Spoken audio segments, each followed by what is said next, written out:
আসলে এই টপিকটা নিয়ে না কথা বলাটা উচিত না। যেহেতু আম আদালতে চলে গিয়েছে, মামলাটা আদালত আইনের প্রতি শ্রদ্ধা জানিয়ে আইনের গতিতে চলবে। তারপর আমি আশা করি সবসময় সুষ্ঠু সুন্দর তদন্তের মাধ্যমে, আর এটা যেহেতু একটা আলোচিত ব্যাপার, সারা পৃথিবীতে আমার মতো অসংখ্য ভক্ত অনুরাগ রয়েছেন সালমান শাহ ভাইয়ের। তার সবারই একটাই চিন্তা, একটাই আশা, কবে সেটা সুষ্ঠু ও সুন্দর তদন্তের মাধ্যমে বিচার আনতায় মানে মানে আপনার সত্যিকারের যে অপরাধী তাকে বিচারের আওতায় কিভাবে আনা যায় সেটা সবাই প্রত্যাশা করে আর কি। বিষয়টা এরকম। তা আমার ডন ভাইয়ের জন্য যেটা বলবো সেটা হচ্ছে আমাদের সম্মানিত সদস্য, শুধু সদস্য বললেই হবে না, উনি আমাদেরও একজন সিনিয়র একজন আর্টিস্ট। আমার মনে হয় যেহেতু এটা আহ, আদালত পর্যন্ত গড়িয়েছে এবং ডন ভাইকে যেহেতু আদালত পর্যন্ত যেতে হচ্ছে, সেহেতু আমাদের একটু ওয়েট করা ভালো। আমি এটা সুষ্ঠু ও সুন্দর একটা তদন্ত চাই। আমি এটাও চাইবো না একজন আমি এটাও চাইবো না যে কোনো সময় বা কোনোভাবেই যাতে আমাদের সালমান শাহ ভাইয়ের সুষ্ঠু ও সুন্দর তদন্ত ছাড়া বিচারের আওতায় যাতে কেউ চলে আসে, বিষয়টা এরকম আর কি। না আসলে আম, যতক্ষণ না পর্যন্ত একটা, যেহেতু এটা এখন কোর্টে চলে গেছে, যতক্ষণ না পর্যন্ত দোষী সাব্যস্ত না হচ্ছে ততক্ষণ পর্যন্ত আসলে আম, আমার শুধু অ্যাসোসিয়েশন না, কারোরই কোনো কিছু করার থাকে না।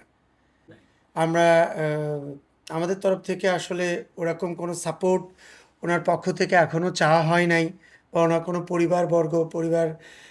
পরিবারের কেউই এখন পর্যন্ত আমাদের কাছে সহযোগিতা চায়নি। আর এটা যেহেতু একটা আলোচিত কেস, আলোচিত মামলা, সেক্ষেত্রে সুন্দর একটা তদন্ত হবে, আমরা এটাই আশা করি। কেউ যেন বিনা অপরাধে কোনো ধরনের হয়রানি শিকার না হয় আর কি। এটাই আমার কাছে আমার তরফ থেকে সবসময় সবার কাছে চাওয়া থাকবে। এটা তো আমি বলতে পারবো না অ্যাকচুয়ালি, এটা তো বলতে পারবে আপনি। এই মামলার যিনি আয়ু আছেন তাদেরকে গিয়ে প্রশ্ন করতে পারেন তাকে। তাকে গিয়ে প্রশ্ন করেন যে ভাই আপনারা তো এই মামলার 11 জন আসামি, 4 নম্বর আসামিকে আপনারা কেন অ্যারেস্ট করলেন আর বাকিদের অ্যারেস্ট কেন, এটা আপনি ওনাকে প্রশ্ন করেন কাইন্ডলি। তাহলে আমার মনে হয় সুন্দর একটা উত্তর পাবেন ওনার কাছ থেকে। সেটা হচ্ছে যে উনি তো বাংলাদেশেই ছিল না?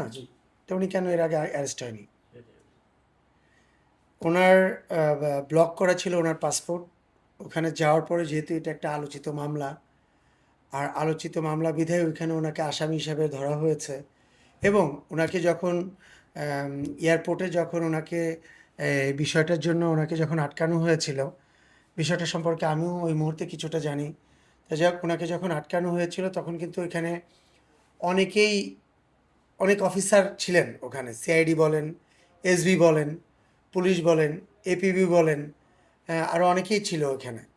তা সেক্ষেত্রে ওই মুহূর্তে এরকম একটা আলোচিত মামলার আসামি কে যখন একবার মানে প্রশ্নের সম্মুখীন হতে হয়েছে, সেক্ষেত্রে তাকে সিআইডি এসে তখন এসবি কিন্তু তাকে ধরেছিল, বা তার সঙ্গে অনেক ধরনের আলোচনা করেছে এসবি, এবং এসবি সর্বপ্রথম তাকে ওয়েট করিয়েছিলেন।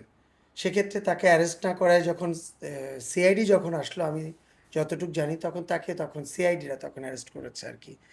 আসল কথা বলতে গেলে কি, আমরা আর্টিস্ট, আমাদের দিকে এমনি সবসময় ক্যামেরা পেতে থাকে আর কি।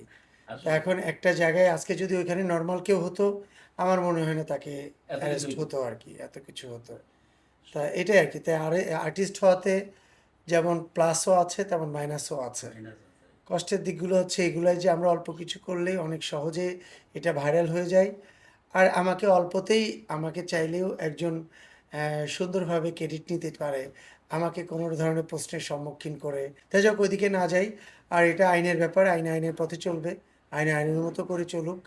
আমি সবসময় চেয়েছি, আমরা সবসময় চেয়েছি সুষ্ঠু ও সুন্দর একটা তদন্ত হয়ে সত্যিকার বিচার হওয়ার জন্য, এটা চেয়েছি।